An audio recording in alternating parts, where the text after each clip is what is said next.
రామ్ చరణ్ ప్రస్తుతం బుచ్చిబాబు సానా డైరెక్షన్లో RC16 చిత్రంలో నటిస్తున్నాడు. ఈ సినిమాను స్పోర్ట్స్ బ్యాక్డ్రాప్లో తీస్తున్నారు. ప్రస్తుతం షూటింగ్ జరుపుకుంటున్న ఈ సినిమాలో కన్నడ స్టార్ హీరో శివరాజ్ కుమార్ ఓ కీలక పాత్రలో నటిస్తున్నాడు. ఇక ఈ సినిమాలో ఆయన పాత్ర ఎలా ఉండబోతోందో అనే ఆసక్తి అభిమానుల్లో నెలకొంది. కాగా ఆయన ఈ సినిమాలో ఎప్పుడు జాయిన్ అవుతారా అనే విషయంపై స్వయంగా శివరాజ్ కుమార్ ఓ ఇంటర్వ్యూలో క్లారిటీ ఇచ్చారు.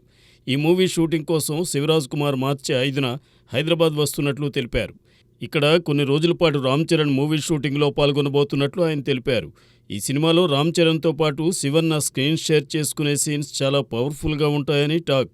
ఇక ఈ సినిమాలో రామ్ చరణ్ సరికొత్త మేకోవర్తో కనిపించనున్నాడు. రామ్ చరణ్ సరసన అందాల భామ జాన్వీ కపూర్ హీరోయిన్గా నటిస్తోంది. ఈ మూవీకి AR రెహమాన్ సంగీతం అందిస్తుండగా మైత్రి మూవీ మేకర్స్ భారీ బడ్జెట్తో ఈ సినిమాను నిర్మిస్తున్నారు.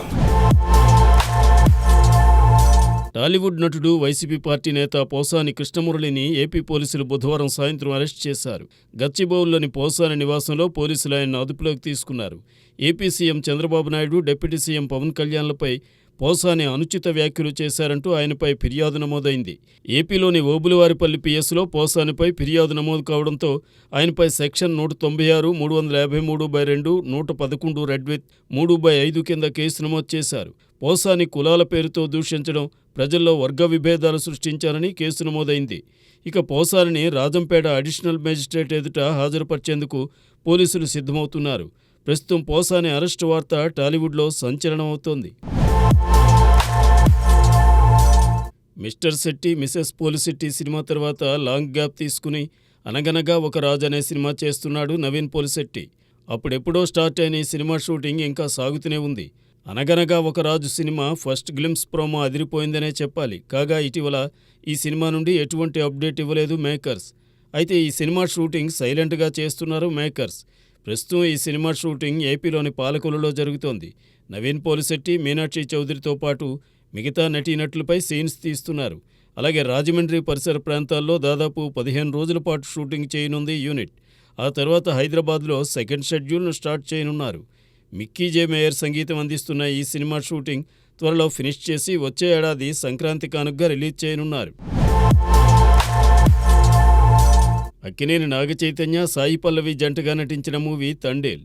చందు మొండేటి దర్శకత్వంలో మెగా ప్రొడ్యూసర్ అల్లు అరవింద్ సమర్పణలో గీతా ఆర్ట్స్ బ్యానర్పై ఫ్యాషనేట్ ప్రొడ్యూసర్ బన్నీవాస్ నిర్మించిన ఈ సినిమా సూపర్ హిట్ టాక్తో పాటు బ్లాక్ బస్టర్ కలెక్షన్స్ రాబట్టింది. ముఖ్యంగా నాగచైతన్య నటనకు అటు క్రిటిక్స్ నుండి ఇటు సినిమా ప్రేక్షకుల నుండి అద్భుతమైన స్పందన లభించింది. రిలీజ్ అయిన మొదటి వారానికి ఈ సినిమా 100 కోట్ల గ్రాస్ మార్కును దాటింది. కాగా ఈ సినిమా డిజిటల్ రైట్స్ను ప్రముఖ OTT సంస్థ నెట్ఫ్లిక్స్ దక్కించుకుంది. నాగచైతన్య కెరీర్లోనే భారీ ధరకు తండేల్ డిజిటల్ రైట్స్ను కొనుగోలు చేసినట్టు సమాచారం. థియేటర్స్లో రిలీజ్ అయిన 4 వారాల తర్వాత మాత్రమే డిజిటల్ స్ట్రీమింగ్ చేసేలా ఒప్పందం చేశారట తండేల్ మేకర్స్. తాజాగా Thandel OTT streaming date fix అయినట్టు సమాచారం. మార్చి 7న నెట్ఫ్లిక్స్లో తండేల్ డిజిటల్ స్ట్రీమింగ్ కానుంది. త్వరలో అఫీషియల్గా డేట్ను ప్రకటించనుంది నెట్ఫ్లిక్స్. థియేటర్లో మెప్పించిన తండేల్ OTTలో ఏ విధంగా మెప్పిస్తుందో చూడాలి. మిసెస్ ప్రస్తుతం బాలీవుడ్ను షేక్ చేస్తున్న OTT మూవీ. ఎక్కడ చూసినా ఈ సినిమా గురించే చర్చ జరుగుతోంది. ముఖ్యంగా ఫిమేల్ ఆడియన్స్ను ఈ సినిమా విపరీతంగా ఆకట్టుకుంటోంది. ఈ సినిమాలో ఫిమేల్ లీడ్లో యాక్ట్ చేసిన Sanya Malhotra talk of the బీ-టౌన్గా మారింది. ఆమె నటనకు ఫిదా అవుతున్నారు ఆడియన్స్. సాన్యా గతంలో ఎన్నో సినిమాల్లో నటించింది, కానీ ఇది ఆమెకు స్పెషల్ మూవీగా నిలిచిందనడంలో ఎలాంటి సందేహం లేదు. దంగల్ మూవీలో బబితా కుమారిగా నటించిన సాన్యా కెరీర్ స్టార్టింగ్లో సపోర్టింగ్ రోల్స్ చేసింది. బడాయి, హో, శకుంతలాదేవి, లూడాలో స్ట్రాంగ్ సపోర్టింగ్ రోల్స్ చేసింది. ఆ తర్వాత పాగలైత్తో ఫిమేల్ లీడ్లోకి చేంజ్ అయిన భామ కాథల్తో మరింత పాపులారిటీ తెచ్చుకుంది. అక్కడి నుండి టాప్ హీరోలతో జోడీ కడుతోంది భామ. శ్యామ్ బహదూర్లో విక్కీ కౌశల్ భార్యగా, షారూఖ్ జవాన్లో కీ రోల్ చేసింది బ్యూటీ. కానీ మిసెస్ ఆమె ఇమేజ్ని డబుల్ చేసింది. ఇక మిసెస్ ఇచ్చిన సక్సెస్తో ప్రస్తుతం బాలీవుడ్లో దూసుకెళ్తోంది.